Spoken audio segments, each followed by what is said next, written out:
My girlfriend, who is 20 years younger, is pregnant. Our children have grown up, so please grant me a divorce. While enduring a profound sense of disgust welling up from the depths of my heart as I watched my husband apologize to me, I handed him the divorce papers I had prepared. Here are the documents you requested. I'll take everyone, but the eldest son. Upon hearing my words, my husband seemed genuinely surprised, but I ignored him and left the scene. I'm Dolly, a 56-year-old housewife. I married Greg, an office worker, 35 years ago, and we had 2 children together. And now that our children have successfully found employment, I finally had a moment to breathe. Our eldest daughter, Natalie, is 28 years old. Our eldest son, Noel, took a 2-year leave of absence for studying abroad, but graduated from university at the age of 24 and secured a job this year. Since Greg's company had set the retirement age at 65, Greg, who was 58, intended to continue working for the remaining 7 years and even planned to work for a subsidiary company after retirement. Thanks to my affluent family background and the investments I have been doing since a young age, I had a decent income. Regarding Greg, even if you don't work so much, we have enough savings to live comfortably in our retirement years. That's what I explained, but I'm not comfortable living on your income, so I'll keep working while I can. And he stubbornly chose to continue working.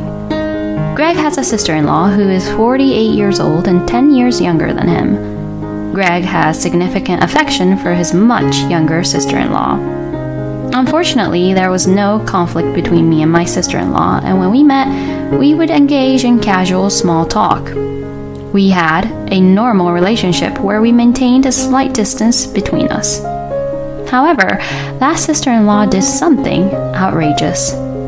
3 years ago, on a certain day, despite being married, she had a relationship with a man other than her husband, and, to make matters worse, she disappeared. Furthermore, my sister-in-law had a 21-year-old son named Joe, but her husband refused to take custody. Considering that Joe was already 21 years old, it was somewhat harsh, but not an incorrect argument to say that he could live on his own. In response to this, both our parents-in-law and Greg were furious. And as a result, for some reason, Greg decided to take Joe into our home without consulting me at all. Joe is coming to the house tomorrow. Joe, your sister's son? Yeah, she had a relationship with a man and disappeared. And to make matters worse, her husband refuses to take custody of Joe, so I decided to take him into our home. Hold on, what do you mean? Are you saying he's going to live in this house? Why didn't you consult me about anything? Shut up. Joe is 21 years old. He's not a helpless child, so it's fine since he can take care of himself. That's not good. Besides, there's no room for Joe to live in. There should be the room that Natalie used, right? She got married and moved out, so we can use her room. Anyway, it's already decided. Greg abruptly ended the conversation with those words. Hearing his remarks, I had no choice but to sympathize with Joe's situation and reluctantly agreed to take him in at our house. However, contrary to Greg's words, Joe turned out to be quite a troublesome child, causing problems at university almost every day. This led to me visiting the school regularly and apologizing on his behalf. But that was just the beginning. Joe started causing problems outside of school as well, and I found myself being called by the police, having to go to the police station and bring Joe back home. Dealing with these issues always fell on my shoulders, as Greg conveniently avoided visiting the school or the police, using work as an excuse. I had discussed this matter with Greg multiple times, seeking his advice and support. Joe injured another classmate again. You don't listen to what I say, so at least say something from your end. He's still a student, so it can't be helped. Both of our children are not students anymore, so pour your motherly love onto him. I am not his mother, and if we neglect him, it might have a negative impact on Natalie and Noel's lives. Negative impact? What are you talking about? It's like you're calling Joe a troublemaker. I never said that. Every conversation with Greg went like this, with no productive outcome, and I found myself frustrated every day. However, despite that, I tried to take in Greg's words and address the issues with Joe. Please stop causing trouble. If you have any worries, I want you to talk about them. I approached him saying this. What's up, lady? There's nothing I need to talk to you about, so don't try to act like a mother figure, okay? Seriously, it's useless. Joe mocked my words, threw me a contemptuous glance, and responded like so. To be honest, the words pissed me off quite a bit, but I managed to suppress my anger out of pity for the poor child whose mother had left him. However, Joe's insolence was gradually directed at me in the home. As I tried to deepen our connection by approaching him gently, he began to look down on me. Eventually, he even resorted to raising his hand and intimidating me. When Joe was in a bad mood, he not only used abusive language, but also became physically aggressive towards me. Of course, I shared this with Greg, but it's just something kids do, so let it go. He passed it off. Kids? Didn't you say he can take care of himself? Despite that, every time there's a problem, I have to go and pick him up. And in the end, I'm the one who gets physically attacked by Joe. Mom, what do you mean? Noel, who seemed to have overheard my desperate plea to Greg as he returned from work, interjected into the conversation. I hesitated whether to speak, but since Greg wasn't helping, I felt I had no choice but to rely on Noel. So I recounted everything that had happened up to that point. The truth is, Noel is highly skilled in judo and has a large and strong physique, capable of easily subduing Joe, even if he becomes violent. After hearing my story, Noel spoke up. Why does Mom have to take care of someone like him? Dad brought him here without consulting anyone, so Dad should handle it.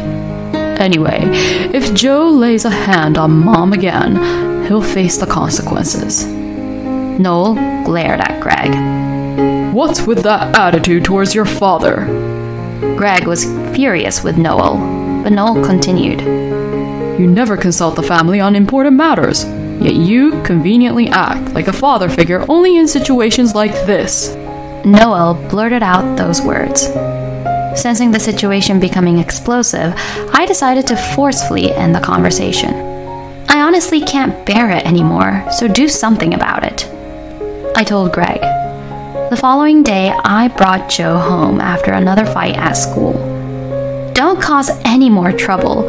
If you cause problems, leave. I told Joe this, but he replied, You were acting like a mother figure until recently, and now you want me to leave? Are you really an adult? You're such an irresponsible woman, he replied. I tried to retort to his words, but before I could speak, Joe hurled a plate from the dining table towards me. Don't bother me, he shouted angrily. In that instant, Joe's body was lifted off the ground and slammed onto the floor. Irresponsible is a woman like your mother who leaves her kids and disappears with a man, and someone like my dad who is stupid enough to take in a problem child like you without permission and leave him there. Then Noel, who for some reason was at home, straddled Joe. Suddenly struck by a strong force, Joe seemed overwhelmed by the Noel in front of him and screamed inarticulately.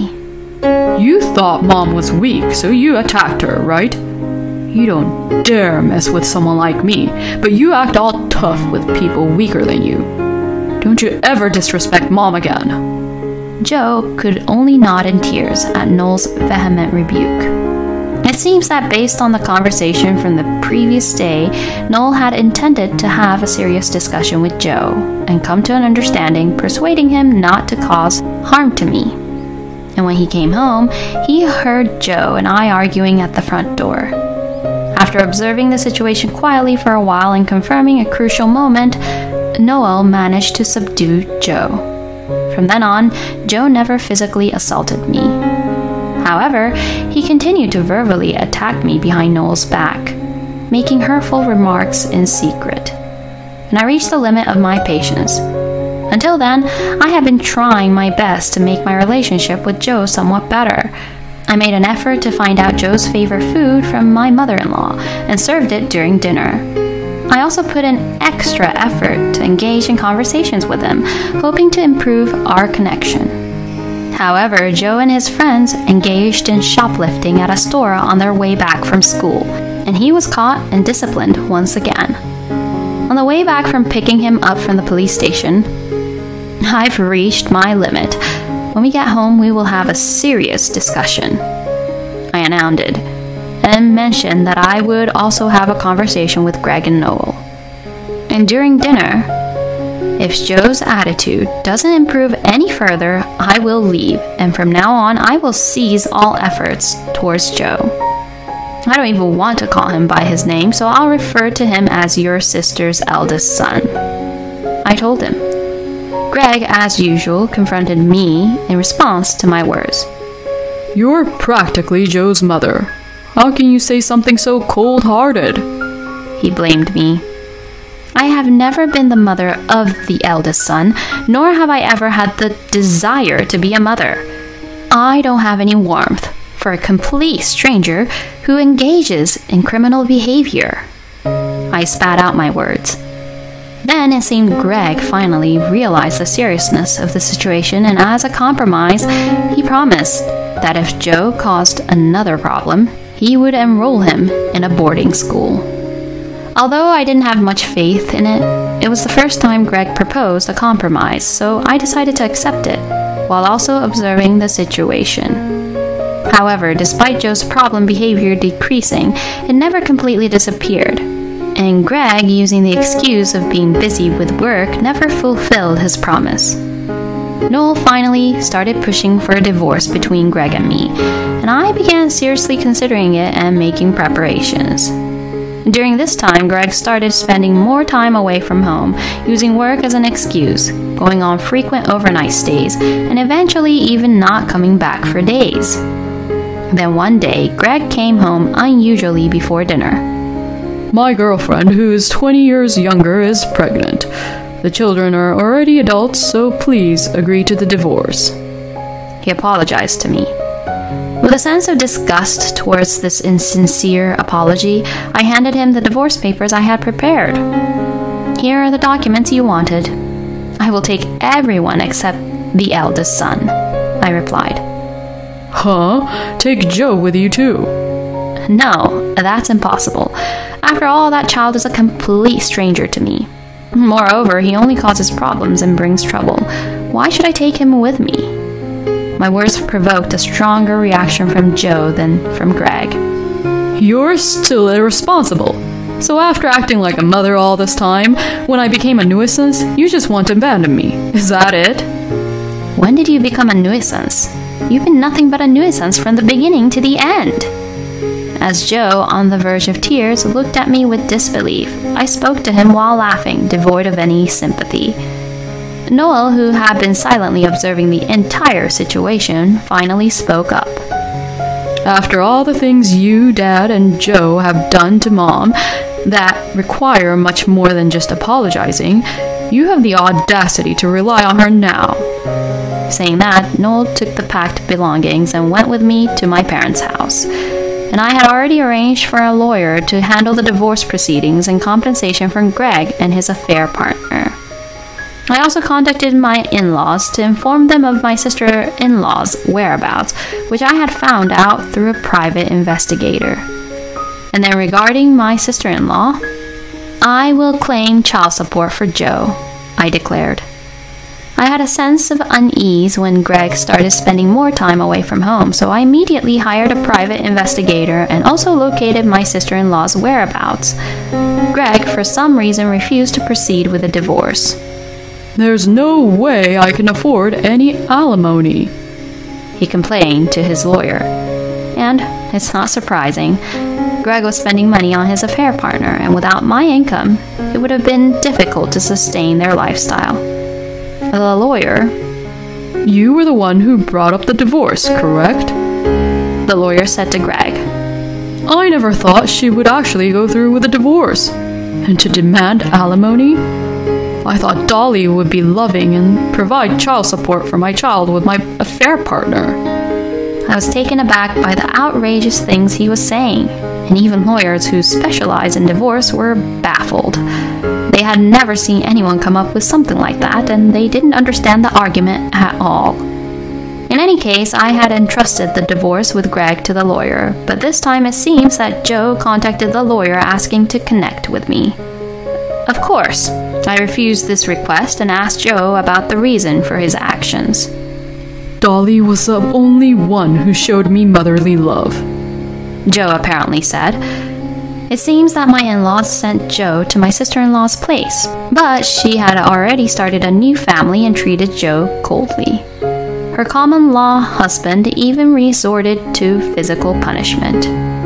It's just karma coming back to you for everything you've done to others, right? You brought this upon yourself. I would actually want to demand compensation for the trouble caused, but if you never get involved with me again, I'll let it go.